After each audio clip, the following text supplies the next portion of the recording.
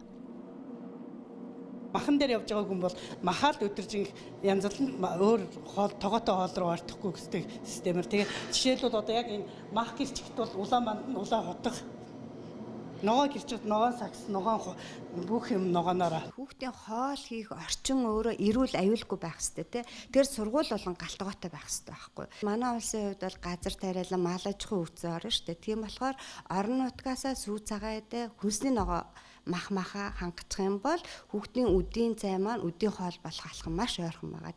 Хүүхдүүд хоол тэжээлээр дамжуулан шаардлагатай амин дэм эрдэсүүдээ авч чадахгүй байгаагаас дархлаа муудах, оюун ухааны хөгжил удаашрах, давжаа намхан болох яс сэргэж зэрэг сөрөг нөлөөтэй. Түүнчлэн хоол боловсруулах эргэтэн тогтолцооны эмгэг, тураал, хит таргалалт үүсэх үндсэн шалтгаан болдог байна. Харин үдийн хоолтой болсноор боловсролын чанар дахиц гарч хүнсний аюулгүй байдал сайжирч, орон нутгийн хөдөө аж ахуйн бүтээгдэхүүн эдийн засгийн эргэлтэнд орж, ирээдүйд гарах эмчилгээний зардлыг бууруулах зэрэг олон талын үр ашигтай хөгжиж буй орнуудын жишээ баримт харуулдаг байна. Манай улс нийт хог хаягдлынхаа 10 хүрэхгүй хувийг дахин боловсруулдгаа гэсэн судалгаа гарсан байдаг юм байна. Эдийн засаг хийгээд байгаль экологид чухал нөлөөтэй хог дахин боловсруулах боломжийг эрэлхийлэх зорилготой хог хаягдлын менежмент улсын форум зохион байгуулагдлаа. Blue Sky зочдлуулсан энэхүү форумоос манай сурвалжлагч Чимэд ламын бэлтгэсэн мэдээллийг одоо танд хүргье. Монгол улс одоо тогтвортой хөгжлийн зорилт болоод хог хаягдлын менежментийн үндэсний хөтөлбөрийг бол баталж ажилласан байгаа. 2020 он гэхэд хог хаягдлын дахин боловсруулалтыг бол 40% хүргэнэ гэсэн мэдээлэл байгаа ч гэсэн өнөөдрийн үед бол 10 хүрэхгүй хувьтай байгаа. Дээрээс нь хүн ам өсхийн хэрээр одоо хог хаягдлын дарж буушилж одоо хогоо боловсруулдаг ийм системтэй байгаад байна. Өөрөөр хэлэх юм бол дахин боловсруулах одоо эдийн засгийн эргэлтэнд оруулах тэр боломжууд бол Монгол улсад хязгаарлагдмал байна гэж хэлж болно. Дээрээс нь яг их усүр дээр нь буюу иргэдийн ангилан ялгах хог одоо хаягдлын менежментийн тэр асуудлууд бол бас орхигдсон гэж хэлж болохоор байгаа юм. Тэгвэл яг хүн амын талаас илүү хувь нь оршин суудаг нийслэл Улаанбаатар хотод хог хаягдлын ямар менежмент хэрэгжиж байна, өнөөдөр яг ямар асуудал тулгараад байна гэдгийг тодруулахаар бид нийслэлийн захирагчийн ажлын албаны хог хаягдлын асуудал хариуцсан мэрэгчлэлтэнтэй холбоотой бэлтгэсэн байна. Тэгэхээр яг өнөөдрийн байдлаар Улаанбаатар хот одоо жилдээ хэдийн хэмжээний хог хаягдал гаргадаг, үүнийгээ хэдэн хувийн боловсруулж чадаад байгаа, ямар менежмент шаардлагатай байгаа. Хог хаягдлын менежмент гэж миний санаж байгаагаар баг нэлээд хэдэн жилийн өмнөөс ярьлаа. Хогийн уут хүртэл тараалаа. Үр дүн юу юм? Тэгэлгүй яхав. За тэгэхээр нийслэлийн хувьд бол нийслэлийн одоо хог хаягдлын менежментийн асуудлыг Улаанбаатар хотын захирагчийн ажлын алба үндсэндээ одоо бодлогын баримт чигийг боловсруулах, за түүнийг батлуулах, түүний хэрэгжлийг хангах хяналт тавих чиглэлээр ажилладаг ийм одоо бүтэц зохион байгуулалтын институттай байж байгаа. За хог хаягдлын менежментийг сайжруулах чиглэлээр Улаанбаатар хотын захирагчийн ажлын алба 2010 оны 7 онд Улаанбаатар хотын хог хаягдлын менежментийг сайжруулах дэд хөтөлбөр буюу дунд хугацааны стратеги төлөвлөгөөгөө нийслэлийн иргэдийн хуулиар батлуулсан байж байгаа. Тэгэхээр энэ батлуулсан богино хугацааны дунд төлөвлөгөө бол үндсэндээ хог хаягдлыг их усүр дээр нь вирус бууруулъя, бид хог хаягдлыг эдийн засгийн эргэлтэнд оруулъя гэсэн үндсэн энэ хуулийн үзэл баримтлалыг гол баримталж гаргасан хөтөлбөр байж байгаа. Хөтөлбөр тулгамдж байгаа бидний гол зүйлүүд юу гэвэл ерөөсөө ил задгаа хог хаягдл нэгт хаяхаа болох хэрэгтэй. Иргэдийн ухамсартай нэг тэнцэх хэрэгтэй байна. Дээрээс нь хог хаягдлыг их усүр дээр нь бууруулж ангилан ялах үйл ажиллагаа, түүнтэй холбогдсон гарах хог хаягдлыг дахин боловсруулах үйл ажиллагаа, эдгээр үйлдвэрүүдтэй бол хамтарч ажиллах, тэдний үйл ажиллагааг дэмжих хэрэгтэй гэдэг дээр бол хамгийн чухал гол зорилттой болгоод ажиллаж байгаа. За түүний цаана хог хаягдлын санхүүгийн менежмент буюу хог хаягдлын менежментийг ганц бас төрж авч явж байгаа. Энэ менежментийг чанартай чанаргүй байх гол зүйл бол энэ санхүүжилт байж байгаа. Энэ санхүүжилт нь юунаас бүрддэг вэ гэхээр иргэн аж ахуйн нэгж байгууллагын сар бүрдүүлдэг энэ хог хаягдлын үйлчлэгээний хураамж гэдэг зүйлээс бол бүрдэж байгаа гэдэг бол бид хамгийн сайн ойлгох хэрэгтэй. Бид хэрвээ хог хаягдлын үйлчлэгээний хураамжаа тухай бүр төлдөг энэ хэмжээгээр үүргээ биелүүлж чадах юм бол бид хог хаягдлын чанартай үйлчлэгийг аавна, ил задгаа хог хаягдл үүсэхгүй байх ийм бүрэмж болцоо байгаа. Үүнийг хог хаягдлыг их усүр дээр ангилан ялах үйл ажиллагаатай уялдуулах байдлаар хэрвээ хогоо бууруулад гаргаж байгаа хогч бага байх юм бол та бага хэмжээний мөнгө төл их хэмжээний хог гаргаж ивэл та их төл гэдэг энэ зарчим хуулинд суусан. Энэ зарчмыг хүрээнд 2019 оноос эхлээд энэ нийслэлийн дүүргүүдэд хог хаягдлын үйлчлэгээний хураамжийг шинжлэх энэ зарчмыг мөрдүүлэх чиглэлээр ингээд явж байгаа. Тэгэхээр та их мөнгө төлнөгөөнгүүд хүмүүс зөвшөөрлгөө зэгт ч юм уу хогоо асгаж аваачиж орхих ч юм уу ийм нөхцөл байдал үүсэх эрсдэл бас байгаа ах. Тэгэхээр энэ дээр ямар зохицол? Тэгэхээр энэ ил задгаа үүсэх гэдэг дээр бол хог хаягдлын хуулиар бол хариуцлагын тогтолцоо нэлээд өөрчлөлт нэлээд чангарсан үйлдэлбэрүүд дээр нэлээд өөрчлөлтүүд орсон. Энэ дээр зөрчлийн хууль руу байгаль орчны яамны зүгээс оруулахын хариуцлагын нэлээд сайжруулах чиглэлээр ажиллаж байгаа. Эзэнгүү гэж нэрлэгдээд байгаа хогийн цэгүүд дээрээс нь гэр хорооллыг ажиглаж явах хүмүүс хогоо гаргаад хайчдаг. Тэгэл Улаанбаатарын ойр орчим ногоон байгууламж бол маш их хогондоо дарагдсан нөхцөл байдал байгаа ш. Тэгэхээр энэ дээр яг ямар зохицуулалт хийгээд байгаа юм бэ? За энэ эзэнгүү үүсчихэд байгаа энэ цэгүүд бол ерөөсө хүн өөрөө үүсгдэг. Тэгэхээр энэ хог хаягдл хуваарийн дагуу ачаал тээвэрлэлт хийгдэхгүй байгаа учраас иргэд хогоо гаргаж хайдаг энэ үзэл. Тэгэхээр хог хаягдлыг хуваарийн дагуу явдаг бол ачтаг давтамжийг нэмэгдүүлэх гэдэг үндсэн гол зарчим ярьж байгаа шүү. Хог хаягдлын менежментийг сайжруулад Улаанбаатар хотыг хоггүй болгох эхний алхам 20 он гэхэд асуудлаа шийднэ гэж бид үндэсний хөтөлбөрт. Хамгийн гол асуудал нэгт иргэдийн ухамсар, түрүүн миний ярьсан санхүүжилт, дээрээс нь хуваарийн дараа цуглуулалт гэдэг энэ гурван юм дээр явж. Дээрээс нь дахин боловсруулах үйл ажиллагаа түүний ард байнгын дагаж явдаг л гол хүчин зүйл гэж ойлгож байна. За өнөөдөр бид нэр хог хаягдлынхаа нийт 90 гаруй үеийн шууд ил задгаа хайж булчилж байгаа нөхцөл байдалтай байна. За энэ дээр гол тулгуурлал нь хогны асуудлыг жишээлж ярих юм бол бөмбөг шиг хэн нэгэн барайл бие биенлүүгээ шидэд байдаг. Гэтэл энэ бол байгаль орчинд сөрөг нөлөө үзүүлэхийн газар эрүүл мэндэд бүр их нөлөө үзэж байгаа учраас ард иргэд маань нэг жоохон ойлгож энийг үнэхээр шийдий гэдэг рүү очиж чинь сайшаалтай байна. Дээр нь хог хаягдлын хүрээгээр бол хуулийнхаа дагуу бүх оролцох нэгжүүд маань үүргээ биелүүлдэг. Тэгээд хотын асуудал, дүүргийн асуудал мэдхгүй энэ хог иргэн өөрөө хогоо замбраагүй ажиг хин нэгийг цэвэрлэх байх гэдэг. Гэтэл цэвэрлэхэд хүн хүч хөрөнгө санхүү хэрэгтэй. Гэтэл бидэнд байгаа мөнгө төгрөг маань хомос байна. Өнөөдөр Улаанбаатар хотын хэмжээнд нийтдээ 30 тэрбум төгрөгийг л энэ хогийг цуглуулах, тээвэрлэхэд зарцуулж байна. Дээрээс нь хог бол мөнгө гэж бид нар хэтэрхий олон хүн амтай олон улсын жишээн дээр яриад энэ хэн нэгэн хувийн хвшилт хөрөнгө оруулалт хийгээд босоод ирчих байх гэж хүлээж өөрийнхөө эрүүл мэнд байглаа бохирдуулаа. Инх боломжгүй байна. Тийм учраас хог хаягдлын чиглэлээр үйл ажиллагаа явуулдаг хувийн хвшил аж ахуйн нэгжүүдэд тогтвортой санхүүжилт хэрэгтэй байх шаардлагатай болчиход байна. Дээр нь бидний хэрэгжилж байгаа ихэнх хэрэглээний маань бараг 60 гаруй үн бид дахин хэрэглэх боломжтой зүйлсийг бид нар шууд хаяад байна. Тийм учраас эко төлбөрийн тухай хууль гаргаж үйлдвэрлэгч нарыг дахин хэрэглэх боломжтой шил сав баглаа бодлогоо дахин хэрэглээч. Үгүй шинээр хэрэглэх юм бол татвар нэмье. Мөн бусад боломжтой ангилан ялгадаг хагас боловсруулах ёстой бүтээгдэхүүнүүдийг нь цуглуулдаг аж ахуйн нэгжтэнд дэмжлэг өгөхийн тулд эко төлбөрийн тухай хууль гэж импортоор орж ирж байгаа бүтээгдэхүүнүүдээр төлбөр тогтоё. Тэр төлбөрөөрөө байгалаа баг бохирдуулах үүднээс ард иргэдийн амьдрах орчинг цэвэр ариун байлгах үүднээс хогийг дахин боловсруулдаг, эцсийн бүтээгдэхүүн хийдэг энэ хувийн хвшлийн аж ахуйн нэгжүүдэд дэмжлэг татаас олгодог болё. Ингээд төлбөрийн 60 гаруй үеийг нь энэ аж ахуйн нэгжүүдэд татаас байдлаар өгч тогтвортой байдлыг хангахгүй бол бид өнөөдөр хогонд адаа дундаа яриад байдаг буцаад төсөв дээр очиод энэ хүндрэл үүсчихнэ гэж бодоод төсөв хангалттай нэмж чаддгүй. Эннээс улбаалаад энэний хохирлыг ард иргэд эрүүл мэндээрээ ингээд төлөөд ийм худалдаж авч төлөөд байгааг болио. Ийм учраас урт хугацаанд ойлголцоод асуудлаа шийдээд төр хувийн хөвшил одоо төрийн бус байгууллагууд иргэний нийгмийн төлөөлөлт эд тод хяналтанд ор хогийг дахин боловсруулдаг үйлдвэрүүдэд дэмжиж дахин ашиглах боломжтой бүтээгдэхүүнүүдээ ард иргэд маань дахин ашиглаж бас хандлагаа өөрчлөөч. Бид багц гисэн алхам хийж чадсан. Нэг удаагийн гялгууруудыг одоо хорьсон. Одоо энэ бол бас нэг алхам. Цаашдаа энэ хэрэглээ маань багасаад байгальдаг бохирдол маань илүү багасаад дээр нь аж ахуйн нэгжүүд маань бүтээгдэхүүн аваад дахин боловсруулах гэхээр бидэнд гарц байгаа. Ингэжээж бид одоо хог хаягдaltaгүй одоо нийгэмд амьдарч болохыг одоо харуулах ёстой гэж бодож байгаа. Аюултай хог хаягдлыг одоо дахин боловсруулах гэдэг юм уу эсвэл устгах тийм одоо үйлдвэр бол манад байхгүй байгаа. Дээрээс нь хитгэн төрийн бус байгууллага ч гэдэг юм уу нэг жижигхэн өрхийн үйлдвэрлэлийн хэмжээнд л хог боловсруулад байна шүү дээ. Нэгдсэн юм том кластер хэлбэрээр ч юм уу хог боловсруулах системийг хөгжүүлэх тийм боломж. Тийм учраас өнөөдөр бид нар энд нэг дор цуглаж байгаа орон нутгийн удирдлагууд, хувийн хвшил, төрийн бус байгууллагууд, төр засгийн одоо хариуцсан салбарын одоо бодлого шийдвэр гаргагч нар цуглаж уулзаад гарцын адил байна. Бид ийм гарц гэж харж байна. Та нар юу гэж харж байна? Ингээд нэгтгээд ажил хэрэг болёо гэж зорж. Салбарын яамны зүгээс гарцын юу гэж? Гарц нь бид нарыг хэрэглээгээ нэгдүгээр хязгаарлах ёстой. Хоёрдугаар энэ чиглэлээр үйл ажиллагаа явуулж байгаа аж ахуйн нэгжүүдийг тогтвортой санхүүжилтээр дэмжих ёстой.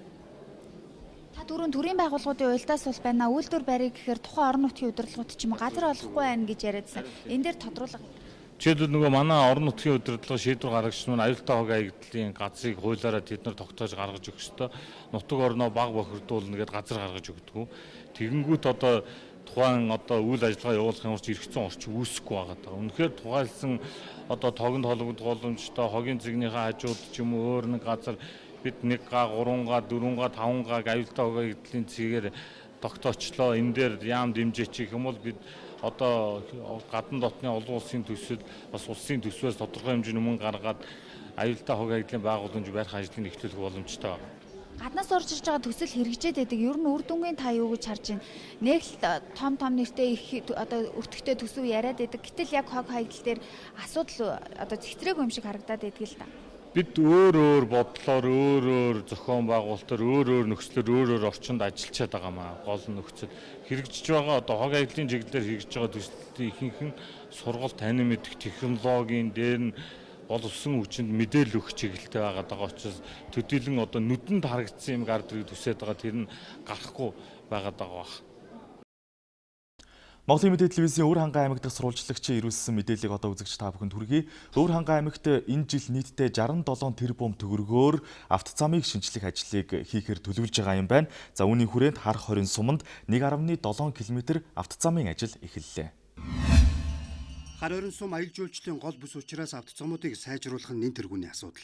Тэр ч утгаараа сумын төвийн гарч ордог автозамуудыг үе шаттайгаар шинжлэх ажлыг хийхээр төлөвлөсөн байна. Энэ дагуу сумын гол гудамж буюу Эрдэнэ толгой баг арцдын гэр хороолд барих 1.7 км автозамын ажил эхэллээ. Энэ хэсэгт хүн ам төвлөрсөн байдгаас тоосчлт их байдаг байна. 10 сарын 1-нд бүрэн дуусна. Ганц энэ зам бушгаас урд 60 айлын хажуугаар 363 м гоо нийт километр 200 зооны 10 сарын 1-нд бүрэн дуусгах хүлээлгэж байна. Томын төвд бол энэ хоёр байна. Зүгээр хариуцсан ажилтдаг дөрвөн чиглэлийн замд тэр 200 сая төгрөгийн зам хариуцсан ажил тэрийг хийн. Амун Баталцын суманд модон гүрийн засвар байна. Аймаг орон нутгийн төсвөр бас энэ Шанхайн голын гүрийн модон гүрийн засаж байгаа. Өвөр хангай аймагт энэ жил 67.1 тэрбум төгрөгийг автозамын шинжилгээ ажил зарцуулахаар болсон байна. Энэ хүрээнд хангайн 5 сумын төвийн автозамыг шинжлэх 12 суманд 13 км зам шинээр тавихаар төлөвлөжээ. Мөн томоохон голуудын гүүрийг шинжилж эхнээс нь ашиглалтанд оруулсан байна. Манай сангийн далаагаас аймгийн төв хүртэл 60 км их засвар хийгдэнэ. За үүнээс гадна Баталцын сумын орхон гол дээрх 240 м төмөр бетон өнгөөр 8.3 км автозамтайгаа бас энэ жил тендерын зардалтай одоо гүйцэтгэж шалгарч байна. Таазын гол дээр онгийн гол дээр хожирт суманд гэдэг энэ 3 суманд бол бас гүүрний ажил явуулж байгаа. Сая Зүүнбэ улаан сум, Уян сумын гүүрнүүд бол энэ жил ашиглалтанд орсон. Хар хорин суманд цэцэрлэг сургуулийн солийн төвийн барилгын ажил эд өрнөж байна. Цэцэрлэгийн барилгын газар шорооны ажил дуусч утгаалтаа хийхэд бэлэн болсон байлаа. Барилгыг энэ онд багтаан ашиглалтанд оруулж хүүхдүүдээ хүлээн авна гэдгийг сумын удирдлагууд хэлсэн. Мөн соёлын төвийн барилгын ажил 60%-тай 7 сар гэхэд дотор төслийн ажил хийгдэх юм байна. За өнгөрсөн жил улсын эсвийн хөрөнгөөр Өрөнгө аймагт 30 гаруй тэрбум төгрөгийн бүтээн байгуулалт хөрөнгө оруулалт хийсэн. Энэ жил 80 гаруй тэрбум төгрөгийн бүтээн байгуулалт хөрөнгө оруулалт хийсэн. Тэгэхээр өнгөрсөн жилээс хөрөнгө оруулалт одоо 2.5 дахин шахуу нэмэгдсэн. Энэ хүрээнд сүүлийн олон жил хийгдэж чадахгүй байсан санхүүнүүдээ бас боломж олцоогүй байсан сургуулиуд, цэцэрлэгүүд, соёлын төвүүд, спорт залууд мөн одоо замд үтсэн ингээд гүүрийн ингээд юм олон асуудлууд бас шийдэгдсэн. Өрөнгө аймгийн хэмжээнд одоо цэцэрлэг хүрэлцээгүй байна гэдэг юм, сургууль 3 ээлжээр хичээлж гэдэг юм асуудал бол ерөнхийдөө байхгүй болсон гэж ойлгож болно. Улсын төсвийн хөрөнгө оруулалтаар өнгөрсөн жил нийт 20 орчим бүтээн байгуулалтын ажил хийгдсэн байна.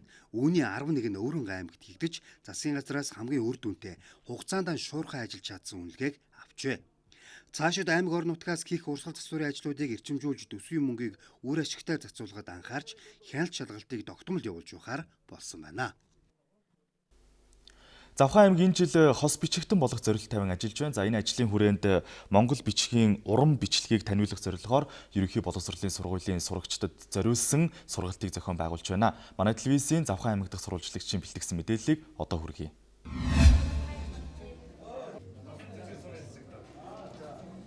Даран болоола муруу гаргаад угая энэ сайхан дугуй тойр гарч яшаа. Ара энэ шидар сугамстай бэрэн дарасгээд бол өргөс гэж урагшаа явна. Бэрэн ингээд бол өмнө шидар сугам хөрөхөд өнгөрөсөхөд бэрэн дараад асган урагшаанд өргөс гэж. Монгол бичгээс өргөл даралт болон яаж зохицуулж бичих вэ гэдэг зөндөл ялгаа байна. Тэгээд мэрэгжлийн багш зааж байгаа болохоор үнэхээр гоё байна. Монголчиг өмнө зүгээр уншаад хичээлээр судалдаг байсан болохоор нэг тийм сонирхолтой байсан. Одоо тэгээд биер бичгийн дугуйл нь яваад дээрээс би монгол бичгийн хичээл болон дуртай болдог болсон. 4 сарын 22-наас эхний шат нь эхэлсэн байгаа. Улаастай бүс нь бол эхэлсэн. Хоёрдугаар шат нь болохоор сая тосон цэнгэл суманд одоо хойд бүс буюу дараачийн шат нь тосон цэнгэлийн хойд бүсийн сумдуудын сургалт эхлээд одоо 2 дахь өдрөө явагдаж байна. Манай энэ сургалтын гол онцлогнууд бол ерөнхийдөө Монгол бичиг бол манайхан бол ерөнхийдөө заагддаг ерөнхий боловсролын сургалт уран бичлэг гэдэг талаар нь бол одоохондоо арай бас манай аймагт яг масыг хамарсан ерөнхий боловсролын сургалт орж ирэглээг байгаа. Энийг бол би бол өмнө өвөр Монголын өөртөө засах хоорондоо 2 жил гаруй багшилсан. Тэгэхээр бол бас Монгол уран бичлэгээ суралцаж энийг түгээн дэлгэрүүлэх чин хүсэлтэд оруулж ирсэн. Тэгээд энэ элемент ямар учиртай юм бэ? Одоо яг уран бичлэг гэж юу каллиграф урлаг тал руу ингээд маш их хөгжөөд ирсэн. Манай Монгол улсад бол яг анхан шатны одоо элемент гэдэг маань болохоор одоо яг элементийн заадгаар онцлогтой. Урлаг бол хүн болгон өөрөө хөгжүүлээд ингээд явцсан байдаг. Урлаг каллиграф тал руугаа. Манай уран бичлэг бол ерөнхийдөө одоо яг элемент нь яг өргөл дарна хаанаа ерөнхийдөө бол яг элементийн зааж байгаагаар онцлогтой. Тэгээд энэ хүүхдүүд маань маш чадварлаг сурж байна.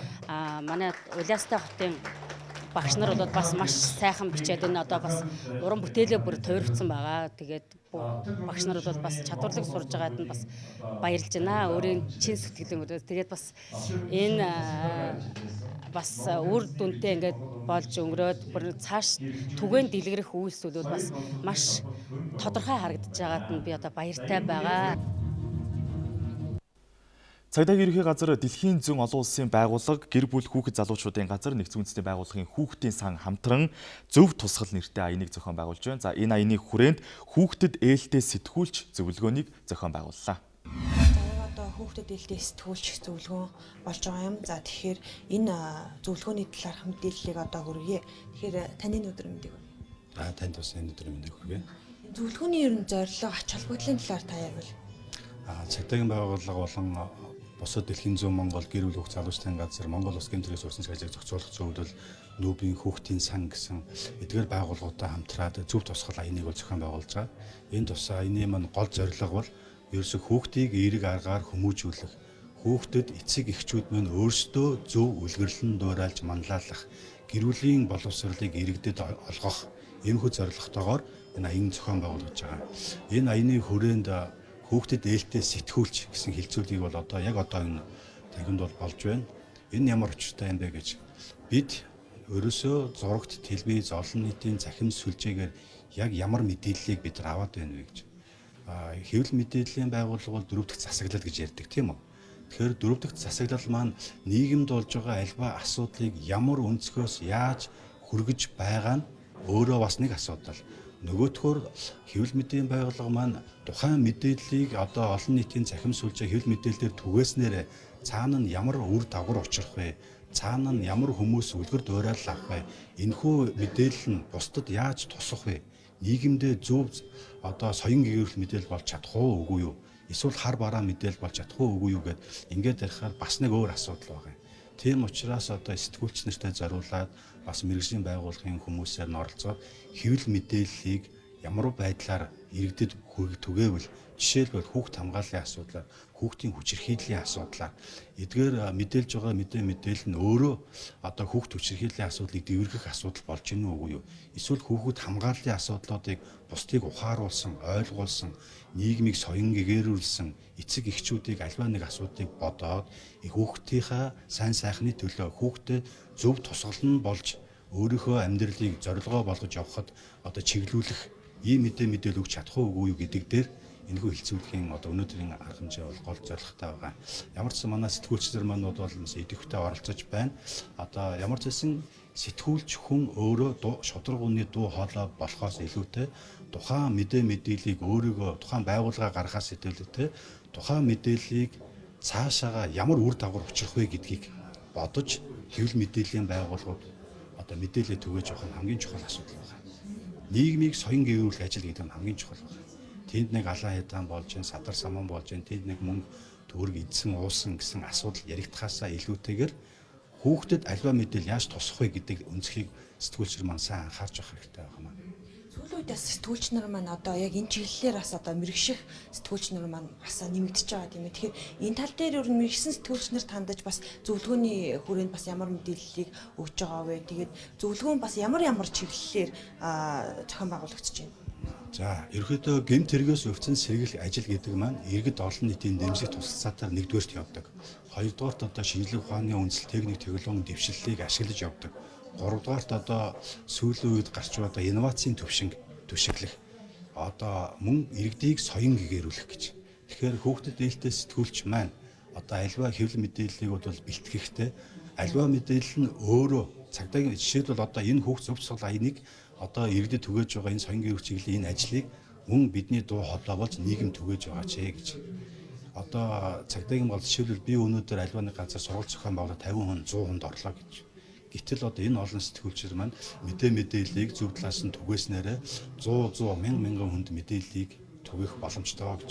Тэгэхээр үнэхээр л хэвлэл мэдээлэл хүүхдэд ээлтэй сэтгүүлчдэр маань одоо өөрийгөө оролцоо бол хамгийн чухал байна.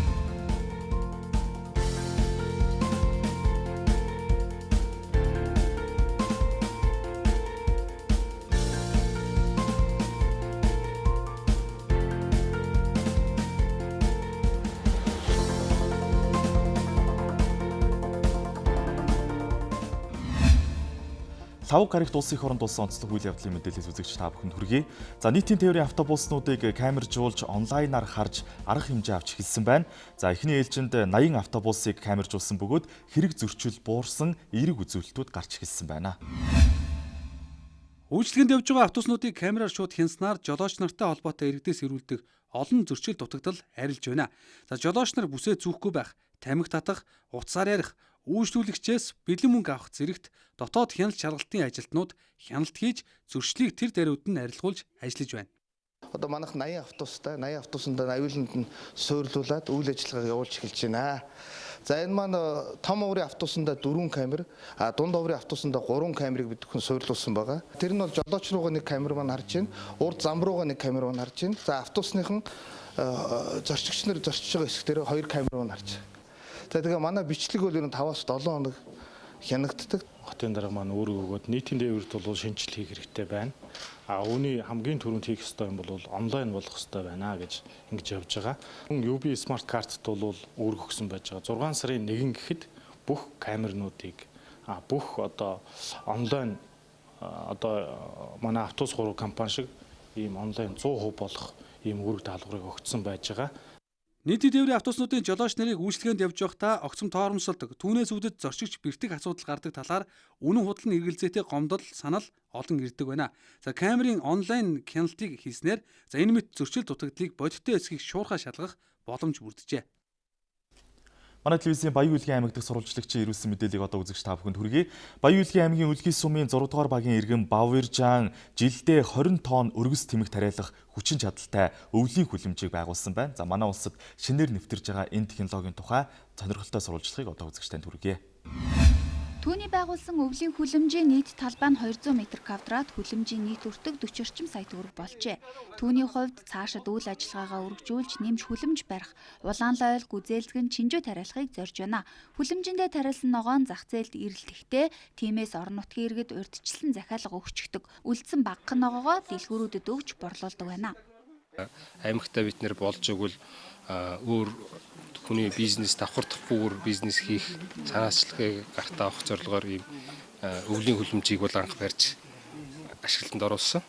Тэгэд энэ бол нэг 200 м²-ад хүлэмж нэг 3-аас 4 сарын хугацаанд бол нэг 400-аас 500 агуурчи тариалах юм бол 4-5 тонн ургац авах боломжтой. Тэг бид нар болохоор яг 2 сараас эхлээд тариалтуудаа хийсэн. Тэгээд 2 сараас эхлээд тариалттай хийсэн. Одоо эдгээр болохоор нэг 2 сарын сүүлээс хийсэн үргэлжлөгөөнүүд юм байгаа. Монгол улсын засгийн газраас жил бүрийн 11-р сарын 1-ээс 4-р сарын 1-ний өдрийг хүртэл оройн 22 цагаас өглөөний 6 цагийн хооронд өвлийн хүлэмжийн цахилгааны төлбөрийг 100% чөлөөлөх шийдвэр гаргасан. Гэвч уг шийдвэр орон нутагт хараахан бодитоор хэрэгжээгүй байна. Тиймээс анхны хөрөнгө оруулалтаа нөхөхийн тулд 2-оос 3 жил шаарддаг энэ төрлийн бизнест зөвхөн эрчим хүчний дэмжлэг хангалтгүй юм а. Төр засгийн зүгээс төсөл хөтөлбөрүүдэд хамруулах, бага гүйтэй урт хугацаатай зээл олгох зэрэг бодлогын чанартай арга хэмжээ авах шаардлагатайг иргэн Бавиржан хэлж байлаа. Үдийн цай, үдийн хоол хөтөлбөртэй холбоотой дараагийн сурвалжлага үзэгч та бүхэнд хүргэе. За гадны бус улс орнууд үдийн хоол хөтөлбөрт хэрхэн анхаарал тавьдаг, ямар хуу зарчмаар энэхүү одоо үйл ажиллагааг зохион байгуулдаг талаар сурвалжлагыг бид энэ удаад бэлтгэлээ. За хөгжилтэй орнууд л гэхэд жилдээ үдийн хоол хөтөлбөрөөр дотоодын үйлдвэрлэлээ хөгжүүлдэг туршлага хүртэл байдаг юм байна. Манай улсын ерөнхий боловсролын сургуулиудад хэрэгжиж байгаа сурагчдын үдийн цай хөтөлбөрийг үдийн хоол болгохоор судалгаа хийгдэж байгаа. За судалгаа хийхдээ дэлхийн олон улсад өөрсдийн онцлогт тохируулж, за сурагчдад ямар ижлэгтэй хоол хүнсийг хэрэглүүлж байгаа зэргээс туршлага судалж байна. 1960 онд Солонгосын одоо бага сургуулийн 6 дугаар анги эрэгтэй хүүхдийн өндөр хэд энэ ч одоо жишээлбэл 130 см өндөр байсан 1960 онд. За тэгвэл 53 оноос хойш эдгээр хоол идэж явсаар агаад одоо хангалт сайн шимт хичээл авсны хүчинд гэхэд 2015 он буюу бараг 45 жилийн дараа гэхэд энэ хүүхдийн өндөр дунджаар 150 см болж өссөн. За энэ нь болохоор юугаа хэлээд байна вэ гэх юм бол нэг хоол шимт хичээл хангалттай буюу тухайн хүүхд маань өөрөө хүүхд байх насандаа хангалттай илчлэгээс гадна шимп бодисыг авсан гэсэн үг. За энэ нь юугаа илэрхийлдэг вэ гэхээр бид нар хүүхд маань насандаа тохирсон өндөр намхан байх юм бол энийг болохоор хоол шимт хичээлийн урт хугацааны дутагдал буюу доройтол гэж үздэг. Олон улсын судлаачдын сурагчдын хоолнд хийсэн баримтын нэг нь энэ. За хэдхэн орноор жишээ авч үзэхэд өндөр хөгжилтэй Япон, Солонгос улсад сурагчдын хоолнд маш их анхаарал хандуулж байна. За үүнийг дагаад улс орных нь дотоодын үйлдвэрлэл хөгжиж, эрүүл чанартай хүнсээр хүүхдүүдэд үйлчилж хэвссэн талаар бусад улс орнуудад үлгэр жишээ болж явж байна. За энэ туршлагыг манай улс эх орондоо нутагшуулж, сурагчдаа эрүүл чанартай хүнсээр үйлчлэх боломж байгаа эсэх талаар ерөнхий боловсролын сургуулийн хоол үйлдвэрлэл үйлчилгээний тухай хуулийн төслийг санаачлагч гишүүдийн нэг улсын их хурлын гишүүн ундраагаас тодрууллаа. Үдийн цай хөтөлбөр хэрэгжиж эхлээд нэлээд хэдэн жил болж байна. Тэгээ одоо энэ үдийн цайг өргөтгөж үдийн хоол болгох асуудал энийг хуульчлах талаар улсын их хурл дээр яригдж энэ хуулийг хэлэлцэж байгаа. Тэгэхээр энэний гол зорилго нь бол бас мэдээж сургуулийн хүүхдүүдэд өдөр болгон эрүүл ахуйн шаардлага хангасан, бас шимт хичээлийг бүрэнгүүцтэй олгосон, хүүхдийн өсөлт хөгжил, биеийн өсөлтөөс гадна энэ оюуны хөгжилд маш чухал үүрэгтэй зөв хооллох асуудал.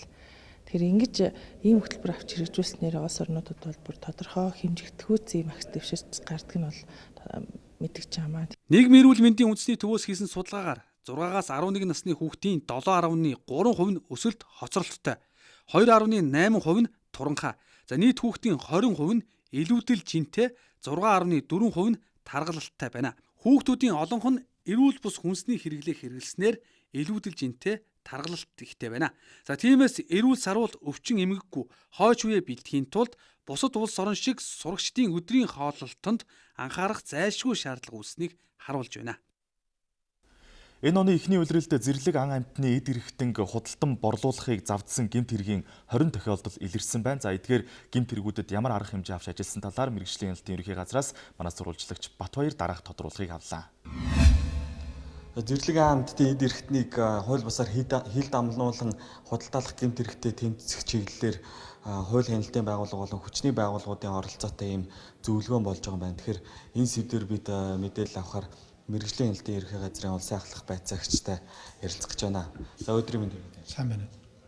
За энэ зөвлөгөөнөөр одоо яг яригдж байгаа гол сэдвүүд нь юу вэ? Ер нь манай улсаас бас голдуу ямар төрлийн ийм одоо зэрлэг ан амьтны эд эрхтэн хил дамнуулан худалдаалт гэсэн ийм мэдээлэлүүд байдаг юм байна. За энэ семинарт бид одоо мэргэжлийн хяналтын байгууллага ажил хийсгийн хүрээнд хамтарч оролцож байна. Өөрөөр хэлбэл зэрлэг амьтдын одоо түүхийд бүтээгдэхүүн улсын хилээр хууль бусаар нэвтрүүлэх асуудал маань бол нэлийн анхаарал татсан асуудал байдаг. Энэ хүрээнд зэрлэг амьтныг хамгаалах нийгэмлэгтэй нийгэмлэг санхүүжилтийн сургалтын зохион байгуулж байна.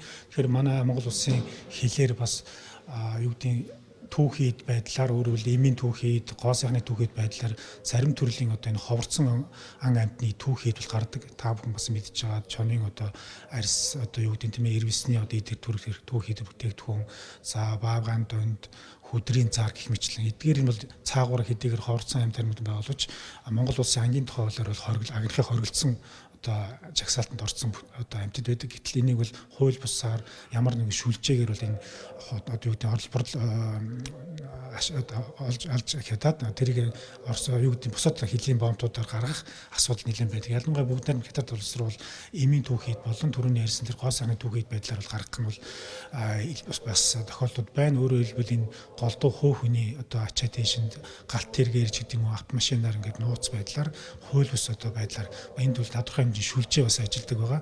Энэ хүрээнд мөрдөн байц цагдаа ерөнхий газрын мөрдөн байцаг халамнаас энэ сургалтыг бол хамтарч цаашдаа энэ чиглэлийн одоо гэмт хэргийг одоо дасан зогсоох тийм ээ. Монгол улсын ховорцсон амьтныг бол бас тийм ээ хууль бусаар одоо агнах асуудлыг зогсоох хүрээнд бол стратеги боловсруулалт зорилгоор бол энэ дээр одоо цагдаагийн ерөнхий газар, гайл ерөнхий газар, хил хамгаалах ерөнхий газар, мэргэжлийн хяналтын ерөнхий газар зэрэг төрийн хяналтын одоо хуулийн байгууллагууд мөн одоо холбогдох одоо олон улсын байгууллагад хамтарч энэ дээр бол стратеги боловсруулалт ажиллаж байна л да. Тэгэхээр стратеги боловсруулалт гэж одоо гэмт хэрэгтэй тэмцэхийн тулд одоо хууль хүчний хяналтын байгууллагууд хамтын ажиллагаа нэгдсэн нэг стратегийн дараа ажиллах нь байна. Тэгэхээр ер нь стратегийг одоо ямар байна гэж төлөвлөж байна, ямар санаа оноонууд эндээс гарч байна. Ер нь мэргэжлийн хяналтын байгууллага одоо энэ стратеги, энэ бүтцэд одоо ямар үүрэг оролцоотой байна гэж харж байгаа. За мэргэжлийн хяналтын байгууллагын хоёр хяналтын газар өөрөөр экспорт хямралт хөлийн хорийн царийн хяналтын газар, байгаль орчин геолог уулуурах хяналтын газар бол энэ дээр дэлгүүлэхүү оролцсон. Өөрөөр хэлбэл байгаль орчин геолог уулуурах хяналтын газар бол тусгай одоо зориултын одоо өөрөөр хэлбэл тусгайлсан тусгай хамгаалтын бүсдэр байгаа ан амьтыг хамгаалах тал руугаа тийм ээ ямар нэгэн байдлаар хууль бусаар тэр одоо юу гэдэг хууль бус анчтын одоо нөлөөнд автуулахгүй байдал талаас анхаарч ажиллах бол экспорт хямралт хөлийн хорийн хяналтын газар бол тухайн одоо тэр ховорцсон амьд түүхийдийг олсон хэлээр хууль бусаар гаргахгүй талдаа одоо хил дээр ажилладаг хяналтын байгууллагад хамтарч ажиллах мөн одоо тагнуулын байгууллага цагдаа ерхий газрын холбогдох байгууллагатай хамтарч ажиллана. Энэ хүрээндээс нэгдсэн мэдээллийн одоо системтэй болоё гэж ярьж байна. Түүнчлэн бид нар бас энэ урд урдын одоо туршлагаас үндэслээд тодорхой бомбуудыг сонгохоор болж байна. Өөрөөр хэлбэл Өмнөг аймгийн Гашуун Сүхбат бомб, Шивэн хүрэн бомб, за Сүхбаатар аймгийн Бичигтийн бомб, Дорнодын Хавирган бомб зэрэг одоо жижиг одоо хуурай замын улсын хол хуурай замын бомбуудаар бол энэ хууль бусаар гаргах экспортлох асуудал байгаа тасрахгүй байгаа учраас энэ дээр бол ямар нэгэн байдлаар бол одоо хяналт тавих орчныг бүрдүүлэх өөрөөр хэлбэл багц төхөөрөмжөөр хангах гэх мэтлэн мэдээллийн одоо нэгдсэн нэг системтэй болох шуурхай мэдээлэх зэрэг асуудлуудыг бид нар энэ дээр яригдана. Түүнчлэн одоо яг Монгол улсын засгийн газар болон сангийн аймд хэрэгж байгаа төслүүдийн хүрээнд манай зарим бомбуудын бас нэвтрэх чадварыг одоо дээшлүүлэх, хяналт тавих орчныг бүрдүүлэх хүрээнд тодорхой хэмжээний багц төхөөрөмжөөр хангах, нэвтрүүлэх одоо бомбын хүчин чалыг нэмэгдүүлэх асуудал яригдж байгаа. Тэгэхээр хаанаас засгийн газрын төвшинч мөн одоо төслүүдийн байгууллагын хүрээнд энэ дээр бол тасан зохицох арга хэмжээг бол авч хэрэгжүүлэх шаардлага гарч байгаа. Энэ хүрээнд бид нар энэ стратеги боловсруулж хамтарсан одоо нэг нэг зорилготой нэг төлөвлөгөөтэй болно гэсэн үг. Тийм л гол зорилготой байгаа. Түүнчлэн бас ард иргэдэд сэрэмжлүүлэх үүднээс зарим Монгол улсын зарим иргэдийн бас нэг буруу юу гэдэг тийм хандлага байдаг. Зэрлэг амьтдын түүхийд бүтээгдэхүүн цусч гэдэг юм уу эсвэл ийд хэрэгтэн бөөр илэг зүрх маань хүний эрүүл мэнд тодорхой хэмжээгээр сайн зарим өвчнийг хангаадаг ойлголт буруу байдаг. Саяхан жишээлбэл Баян Үйлгийн амьд гарсан тарван тахлын 2 нас барал бүрдэгдсэн байгаа. Энэ дээр нь болохоор түүхийгээр нь ийд хэрэгтний залгиж халдвар тархсан халдвар авчид нас барсан тохиолдол. Тэгэхээр зарим зэрлэг амьтдын цусанд ч юм уу тийм ээ зарим ховор төрлийн ян вирусууд хадгалж яадаг тийм ээ тэр хүрээнд бол ард иргэд бас энэ дээрс өөр хүн амын эрүүл мэндийг хамгаалах, нийгмийн эрүүл мэндийг хамгаалах үүднээс бас өөрсдөө сэрэмжлүүлэх мэдээлэлтэй байх хэрэгтэй. Зөвхөн дэлхийн эрүүл мэндийн байгууллагын жишээгээр бол энэ хятад улстай хэлдэг зарим бомбын газар нутаг амьдардаг зэрлэг ан амьтад маань бас тодорхой хэмжээний крем конгийн цусрах халдварлч гэдэг юм уу гих мэтлэн тарван тахлын янч гэдэг юм та нийт нянгийн өсгөрийг нянг тэг тийм зарим юунууд шинжилгээний судалгааны дүн гараад байгаа. Тэгэхээр энэ дээр бас ан агнуур хийхтэй бас манай зөвшөөрөгдсөн газараас мэдээж импорт ангуу нарын гэхдээ энэ дээр бас хүн амынхаа эрүүл мэнд өөрөх эрүүл мэнд талаас анхаарч энэ дээр бас анхаарах хэрэгтэй. Хоёрдугаарт бид нар энэ гол нь ховорцсон ан амьтан бол нэлээд ховордож байгаа тийм ээ. Тэр утгаар тоо цоолгоо цөөрж уусарт энийг хамгаалах үүднээс дэлхийн бас байгаль хамгааллын чиглэлээр ажиллаж байгаа төсөл төрийн байгууллагад хамтж ажиллаж байна. Өнөөдөр энэ сургалтанд ч гэсэн бас тодорхой хэмжээний зөвлөгөөд ирж ажиллаж байгаа. Энэ дээр бол бид тодорхой хэмжээний зөвлөмж өгч хамтын ажиллагааг дэмжиж энэ стратегиуд боловсруулах байгаа. Өнгөрсөн онд иргэдийн амь насанд аюул учруулж болзошгүй барилгын ажилд хэрэглэгдэж байсан 5 краныг буулгасан байна.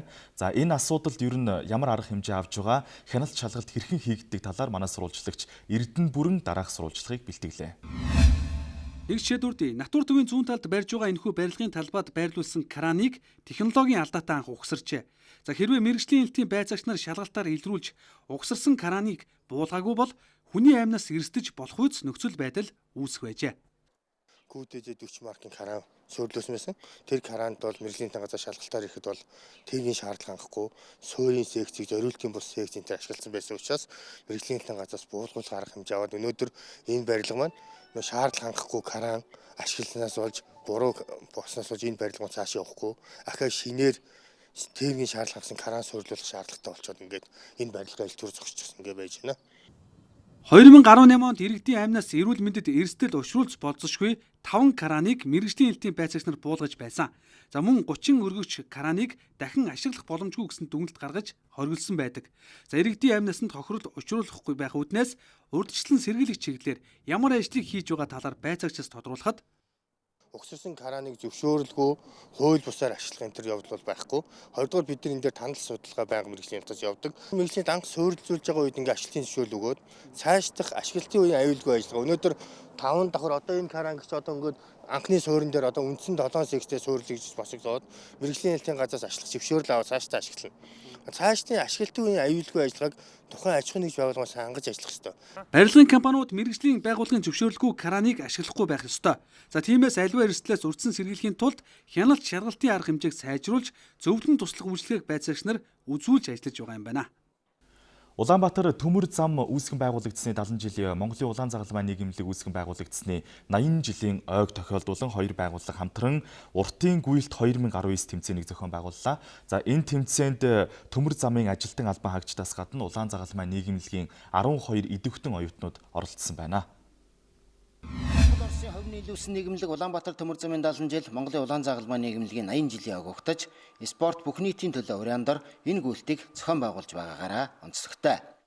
Богд ханган улаа тойрох уртын гүйлт 2019 гүйлтийн нээлтийн яслал өнөөдрөглөө Улаанбаатар төмөр замын соёл спортын төв буюу хуучнаар замчин спортын хорооны спортын танхимын өмнөх талбайд болж төмөр замын дээд сургуулийн дэд захирал баяраа Улаанбаатар төмөр замын улаан загалмай хорооны дарга Цэндмаа болон Улаанбаатар төмөр замын соёл спортын төвийн удирдлагууд мэрэгжилтнүүд оролцлоо.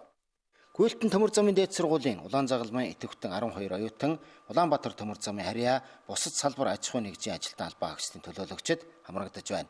Энэ гүйлтийг төмөр замын дээд сургуулийн Ахмад багш дасгалжуулагч спортын мастер Жоромсай удирдах энэ гүйлтийн ерөнхий шүүгчээр ажиллаж байгаа юм а. За энэ гүйлт маань 120 км гүйн. За гүйх явцдаа бид нар бас гол зорилго нь бол за энэ залуучууд маань замдаа тааралдах, өртөө зангилаатуудын ажилтай танилцах.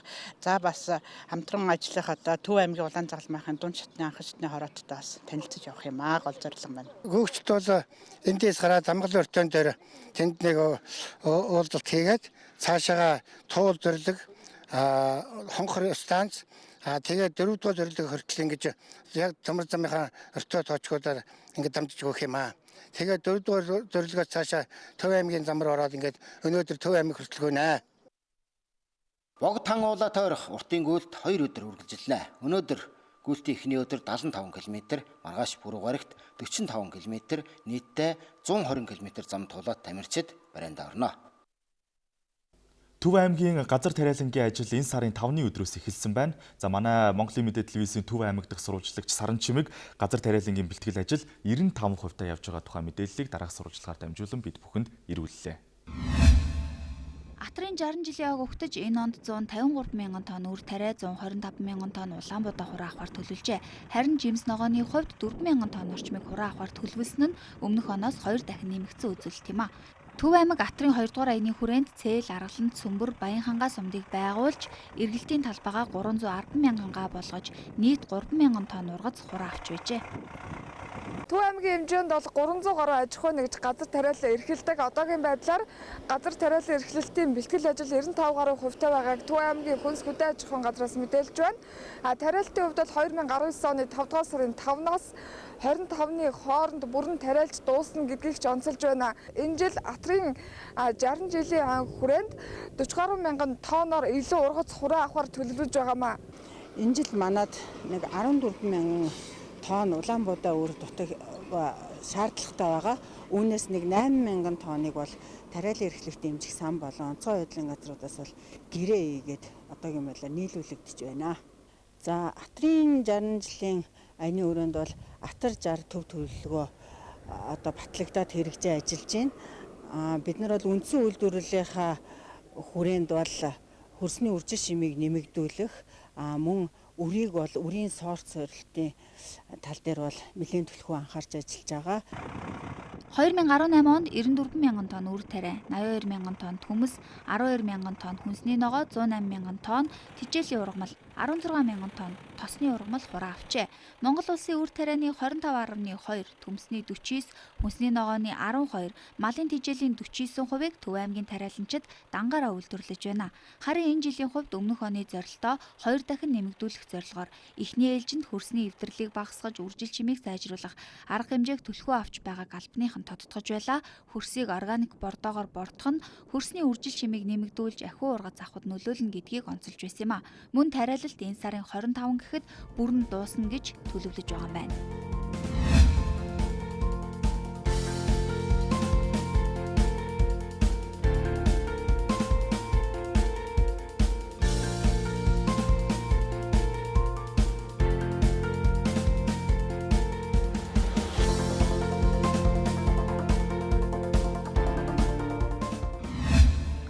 Авгай хяналтын баярыг Оросын улбооны улс төдийгүй дэлхийн олон улс орнд тэмдэглэн өнгөрүүлдэг уламжлалтай. За тэр дундаа Монгол улсын хувьд ихээхэн ач холбогдлогч энэ өдөр олон үйл ажиллагааг зохион байгуулсан юм. За энэ өдрийг тохиолдуулаад Батлан хамгаалахын яам, Оросын улбооны улсын элчин сайдын яамны удирдлагууд зайсан толгойдох зөвлөлтийн дайчдын хөшөөнд цэцэг өргөлөө.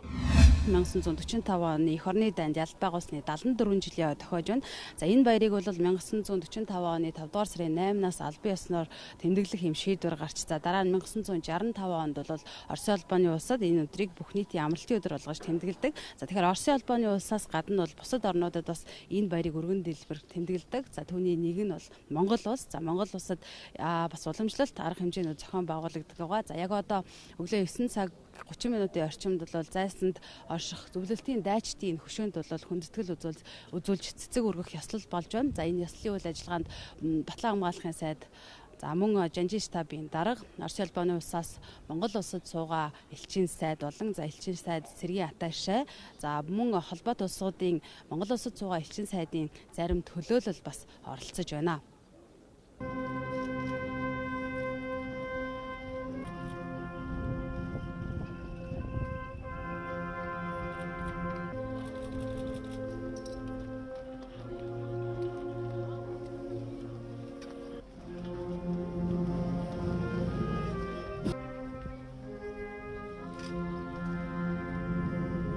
Өнөөдөр их орны агуулгад тэрүүн зөвлөлт улс ялсны агуулгын ялтын өдөр болж байна. Энэ жилийн хувьд бас онцлогтой. Яагаад гэвэл энэ жил тэр үеийн Монгол зөвлөлтийн сэргүүд хамтарч шалхын гол дээр ялт байгаа улсын 80 жилийн яваад давхцаж байгаа. Энэгээр их онцлогтой юм учраас бид нар энэ жилийн арга хэмжээг нэлээд өргөн өрөөтэй зохион байгуулъя гэж ингэж шийдэл төлөвлөлөөд энэнийхээ дагуу үйл ажиллагаа явж байна. Ер нь дэлхийн 2 дугаар дайны үед дан хэлсэн өдрөөс ер нь Монгол улс засгийн газар тэр үеийн улсын баг хурал шийдвэр гаргаж бүхнийг фронтод бүхнийг ялтын төлөө гэсэн уриандар Монгол улс энэ дайнд одоо өөрийнхөө бүхий л хүч чадлаар зөвлөлтийн ард түмэнд туслаа дэмжлэг үзүүлж орж ирсэн. Ер нь тооцоогоор бол дайны жилүүдэд Монгол улсын 3 жилийн улсын төсөвтөө тэнцэх хэмжээний хөрөнгө мөнгөөр зөвлөлтийн ард түмэнд улаан харимт фронтод туслаа дэмжлэг үзүүлж ирсэн ийм тоо байдаг. Хөлсгөлт Монгол танкийн бригад, Монгол ард эскадрил. За дахиад тоод уртгаж жишээ нь хагас сая 500 мянган морь гэж зөвлөлтийн ард түмэнд бэлгэлсэн байдаг. Би дахиад хэлэхэд 3 жилийнхаа улсын төсөвтөө тэнцэх хэмжээний мөнгийг Монгол улс зарцуулж үнэхээр одоо энэ дайнд бол бүхнийг зориулж оролцсон учраас энэ бол бидний хамтын ялт гэж үздэг. Тийм учраас энэ ялтын өдрийн баярыг бүгдээрэнд нь хүргэж байна. Дэлхийн 2 дугаар дайн зөвлөлт холбоот улс сүний холбоотнуудын ялтаар төгсснөөр Монгол улсын аюулгүй байдал тусгаар тогтнол баталгаажсан. Энэ сүүлийн үед судалгаачид зарим эрдэмтэд түүхчдийг үзэж байгаагаар бол 1930-30-аад оны үе 39 оны алхын голын байлдааны үеэс эхлэж дэлхийн одоо их дайны анхны одоо буундуу гарч эхэлсэн гэж ингэж үздэг. Энэ талаарч бас түүхийн судалгаа шинжилгээнүүд хийж байгаа юм билээ. 2019 оны 5 дугаар сарын 9. Энэ өдөр бол агуйх ялалтын баярын өдөр. Энэ өдөр хүн төрлөختний түүхэнд хамгийн аимшигт дайн дууссан түүхэн өдөр. Авгаа их ялалтын баярыг тохиолдуулсан үхшгүй мөнхийн хороо хөдөлгөөн дэлхийн олон улс оронд зохион байгуулагддаг. За манай Монгол улсад ч гэсэн энэ хөдөлгөөн зохион байгуулагдаад баггүй хугацааг өнгөрүүлсэн. Энэ жилийн тухайд офицеруудын ордноос жууковын хөшөө хүртэл үхшгүй мөнхийн хороо хүндэтгэлийн жагсаал зохион байгуулагдлаа. За тэгэхээр бессмертный полк буюу хөшгөө мөнхийн хороо бол яг энэ жагсаал олон улсад өрнөдөг. Яг одоогийн байдлаар хамгийн сүүлийн байдлаар бол энэ хөдөлгөөнд даягаар улс нэгдсэн гэдэг бол ийм мэдээлэл байгаа юм. Тэгэхээр тэрний нэг нь бол яг одоо харагдаж байна. Офицеруудаас, офицерын талбайгаас, офицерын ордноос бол Жууковын энэ маршал Жууковын музей хүртэл бол оролцож иргэд алхаж байгаа юм. За энэ маршрутаар алхаж байгаа юм. За энэ жил бол халахын голын 80 жилийн ой, за эх орны дайны ялалтын 74 жилийн ой хүрээнд бол илүү идэвхтэй зохион байгуулж байгаа гэдгийг бол хэлж байгаамаа. За энэ хөдөлгөөнтэй холбоотой олон түүхүүд байдаг. Ер нь бол эх орны дайнд ялалт байгуулсан өвөг дээдсийнхээ гэгээн дурсгалыг хүндэтгэхийн арга хэмжээг бол үе шаттайгаар зохион байгуулж дэлгэрүүлж ирсэн байгаа. Тэгэхээр яг бидний одоо энэ ард харж байгаа энэ хөдөлгөөн бол хамгийн анх хувийн иргэн ч бас санаачилж оруулсан байдаг. За хүмүүс ч бас том албан тушаалтай хүмүүс ч бас зохион байгуулалтанд оролцсон байдаг.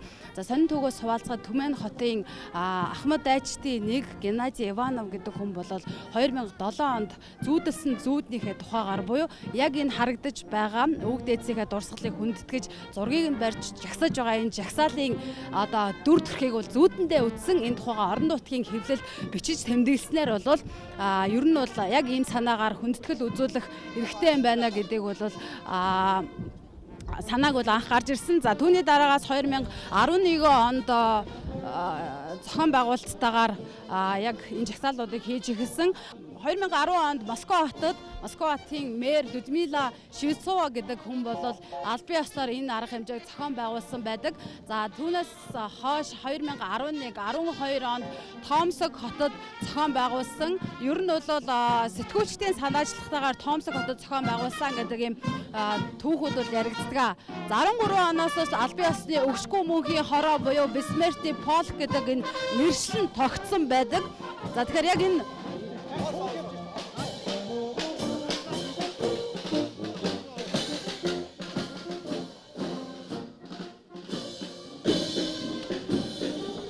2013 оноос эхлээд ер нь бол яг энэ нэрээрээ тогтсон. За түүнээс өмнө бол хот бүрд, цэг бүрд дурсгалыг хүндэтгэх энэ арга хэмжээ бол өөр агуулга ижил боловч өөр нэрийн дор бас өөр хүмүүсийн санаачлага, өөр хүмүүсийн байгууллагуудын санаачлага дор зохион байгуулагдаж байгаад 2012 оноос бол яг албачсан гэж бол хэлж болно. За түүнээс хойш бол яг бидний харж байгаа дүр зураг буюу за өөрсдийн өвгдээцийнхээ гэгэн дурсгал, түүх дурсамж, намтар, гэрэл зургийг нь ийхүү одоо олонд танилцуулж зохион байгуулдаг болсон. За тэгэхээр энэ бол ашигын бус ямар нэгэн зохион байгуулалт улс төрийн нөлөөгөөр зохион байгуулагддаг хөдөлгөөн юм а гэдгийг бол онцолж хэлдэг.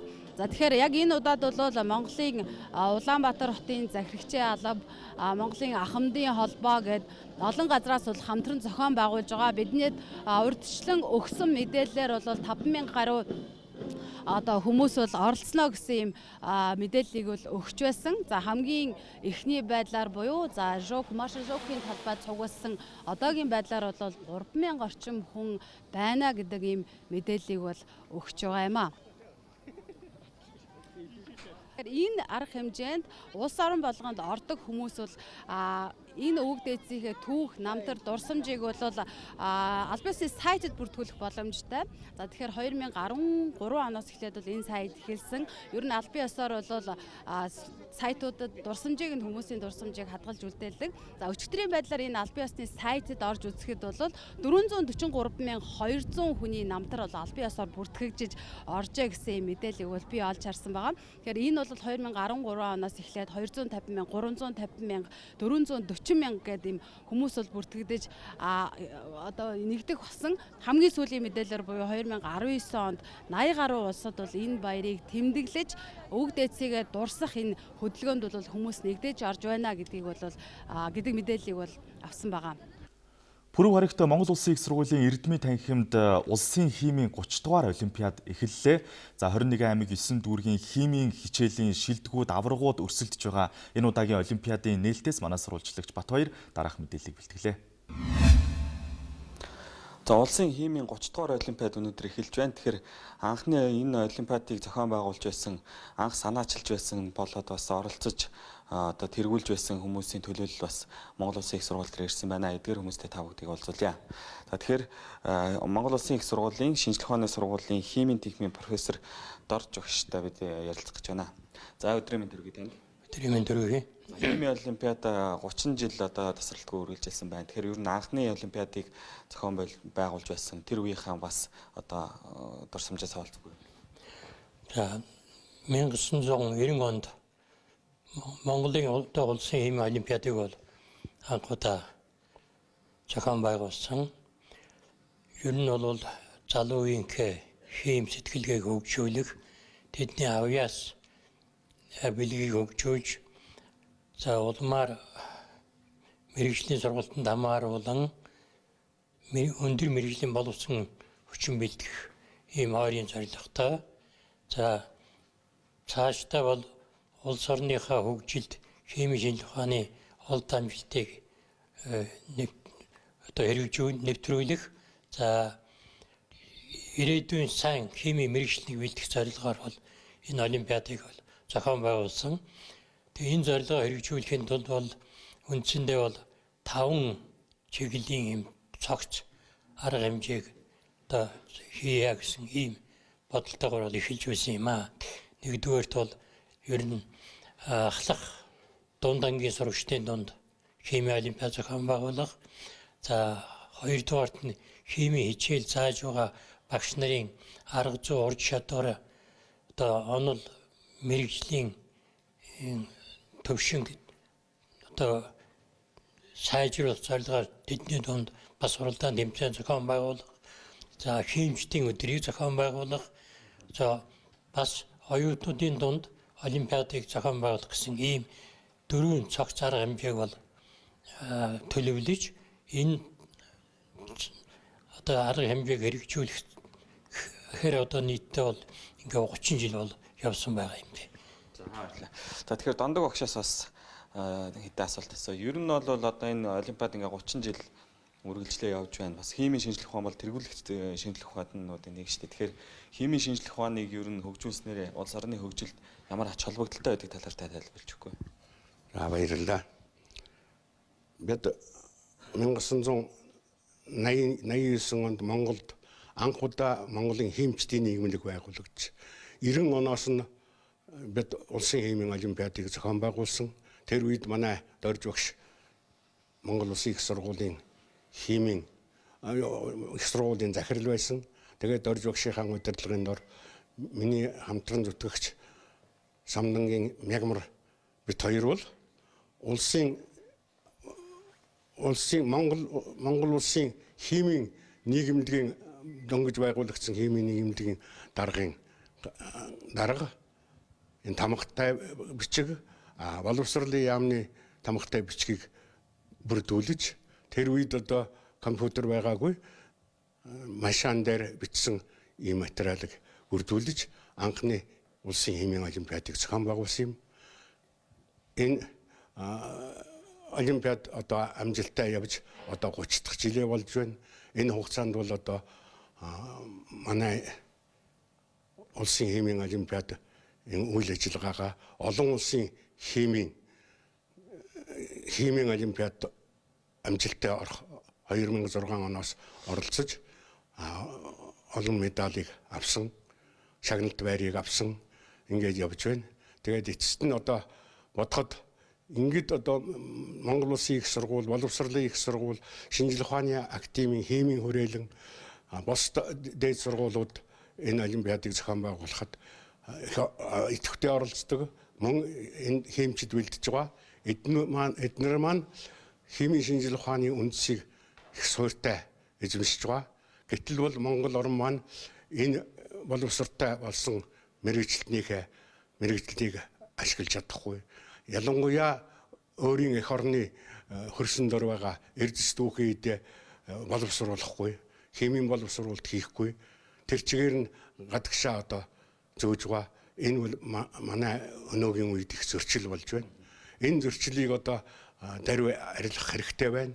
Ингэхэд бол улс эх орны олдж байгаа мөнгө хөрөнгийг бол энэ химчдийн хүчийг эх орны эрдэс дүүхийдийг бүрэн боловсруулж ажиллагаанд хоёрыг бол зохицуулах явдал бол манай химчид бидний мөн цаашлуул сэхэтэн бидний мөн төр засгийн чухал асуудал болж тулгараад байна. Энэ хэлэх байх юм. За тэгэхээр 30 жилийн турш зохион байгуулагдсан энэ химийн улсын олимпиадын анх дугаар олимпиадад бас оролцож тэргүүлж байсан хүн бас энд ирсэн байна. Тэгэхээр уулын байжуулах Эрдэнэт үйлдвэр төрийн өмчт үйлдвэрийн газрын химийн уруулж хариуцсан мэрэгжилтэн улаан хүүтэй бас бид ярилцах гэж байна. За анхны олимпиад одоо ямар хөө болж байсан? Танаас гадна хичнээн хүн оролцож одоо та тэргүүлж байв. За 1990 онд улсын химийн анх дугаар олимпиад болж 21 аймаг Улаанбаатарын нийтлэл дүүргүүдээс 36 хүүхэд оролцож байсан. Тэгээд энэ мөчийг иргэн санахад өнөөдөр энэ 30 дугаар олимпиад болж байгаад ирээд иргэн санахад үнэхээр сайхан тийм үе тэр үед байж Соёлын илэрхийллийн олон төрлийг хамгаалах болон хөхиүүлэн дэмжих тухай ЮНЕСКОгийн 2005 оны конвенцэд Монгол улс 2007 онд нэгдэн орсон байдаг. За энэ ажлын хүрээнд Blue Sky зочд буудалд орчин үеийн соёлын илэрхийллийн олон төрөл бүтээлч үйл ажиллагааг хөхиүүлэн дэмжих нэртэй үндэсний зөвлөлдөх уулзалт зохион байгуулагдлаа. Орчин үеийн соёлын илэрхийллийн олон төрөл бүтээлч үйл ажиллагаа гэдэг энэ одоо зүйлийн талаар та үзэгчдэд тайлбарлаж өгөх үү? Тий, энэ бол 2005 онд одоо олон улс ЮНЕСКО энэ конвенцийг хөхиүүлэн дэмжсэн. Манай орн бол 2007 онд энэ конвенцэд нэгдэн орсон. Ер нь одоо яг ойлгуулах гэж ярил энэ их улсын байгальд дэлхийн эрдэнэ улсын өв соёлыг яаж хайрлах, хамгаалах, судлах бас сурталчлах. Дээр нь яаж эдийн засгийн эргэлтэнд оруулах вэ гэсэн гол зорилго шүү дээ. Соёлын олон төрөл зүйлийг тэрнээс соёлыг гэж хэлээгүй. Соёлын олон төрөл зүйлийг эдийн засгийн эргэлтэнд оруулж бүтээгч үйлдвэрлэлийг бий болгох. Энэ бол одоо дэлхийн нийт маш их анхаарч байгаа сэдв. Жишээ нь одоо байгаль дэлхийг хоргуугаар байгаль дэлхийг ухад хөнгөхгүйгээр байгаль дэлхийг сүйтгэхгүйгээр яаж одоо эдийн засгийн соёлыг эдийн засгийн эрэлтэлд оруулж улс орон хөгжиж болж байгааг л харуулж байгаа баримтууд байна. Одоо жишээ нь олон улсын тайлан тавигддаг. Одоо дараагийн энэ чиглэлийн тайлан тавих 16 орн ЮНЕСКО-гоос сонгосон. Тэрний нэгэнд Монгол улс орцсон байгаа. Тэгэхээр ЮНЕСКО-гийн конвенцэд нэгдсэн бол бид нэр ажил хийх хэрэгтэй. Хийх болцоо нь бас Монголд байгаа. Соёлын илэрхийлэн олон төрөл зүйл хаана байна гэвэл баг Монголд л илүү их байгаа. Олон төрөл зүйл гэдэг бол соёл гэдгийг том ойлгох хэрэгтэй. Тэгэхээр тэрийг эдийн засгийн эргэлтэнд оруулах боломжийг бид нэр судлах дээр энэ конвенцийн үйл ажиллагааг идэвхтэй улс орондоо өрнүүлэх. Тийм учраас өнөөдөр бид нэр зөвхөн Улаанбаатар хот биш бүх 21 аймгийн нийгэм бодлогын хэлтсийн дарга нарыг соёлын мэргэжилтнүүдийг өрсөн байгаа. Энд харснаар бол бүгд ирсэн байна. Тэгээд Парисын ЮНЕСКО-гийн төв байрнаас одоо төлөөлөгч ирсэн байгаа. Дээр нь Бээжингийн цорын төлөөлөгчийн газраас ЮНЕСКО-гийн бас ирсэн байгаа. Энэ хүмүүс бол одоо бидний мэдэхгүй бас учрыг ойлгохгүйгаа яг одоо сая асуугаад байна шүү дээ. Энэ конвенцийг мэддэг хүн байна уу гараа өргөж. Энэ конвенцийн агуулгыг мэддэг хүн байна уу гараа өргөж. Энд чинь л одоо хэрвээ мэдэхгүй байгаа бол тэнд нэрлэхэд байх юм байхгүй шүү дээ. Мэдэхгүй байгаа бол бид нэр тайлбарлана. За одоо ойлгож байгаа бол энийг тэгвэл яаж ажил хэрэг амьдрал дээрээ хэрэгжүүлэх юм бэ? Энэ чиглэлийг л бид нэр зөвлөмжөндөө тусгаж дараагийнх нь алах юм бол ухаандаа 9 сард бид нэр одоо бүх соёлын төв аймагуудаар яв соёлын төвийн бүх хэрэгтч нарыг цуглуулж зөвлөгөө хийх гэж бид нэр ярьж байгаа. Төрийн ордны иргэний танхимд урлаг соёлынхон Монголын үндэсний кино хороо байгуулах талаар мэдээлэл өгсөн. За энэ кино хороогоор ямар үйл ажиллагаа явагдах болоод бүтэц зохион байгуулалтын талаар энэхүү зөвлөгөөн уулзалтын үеэр аль бие ёсоор танилцуулсан юм а. Манай сурвалжлагч Санчирмаагийн бэлтгэсэн мэдээллийг одоо үзэгч танд хүргэе. Монголын үндэсний кино хороо төрийн бас байгуулагдсан.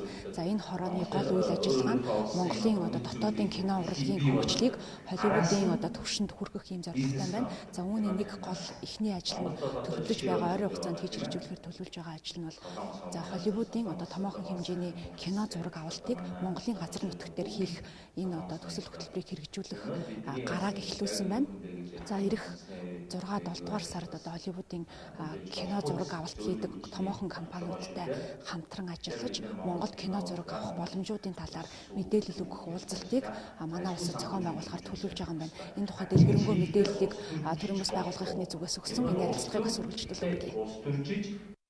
Бид нэр мэдээж бас энэ үндэсний кино хороо маань кино дотоодын киночтой бас гадагшин гаргах сайхан нөхцөл байдал бүрдүүлэх тал дээр ажиллаж байгаа. Энэ маань ер нь автоматар бараг бүрдчих байх. Яг гэвэл энэ гадныхантай ингэж ажиллаад гадны кино Монголд орж ирнэ гэдэг бол манай монголчууд дандаа ажиллана гэсэн. Гадны том 100 сая доллар 10 сая ч байсан. 1 сая долларын киноч байсан том хөрөнгө оруулалт Монголд бол тэд нэр бүх хүмүүсээ ингэж чирж ирдэггүй.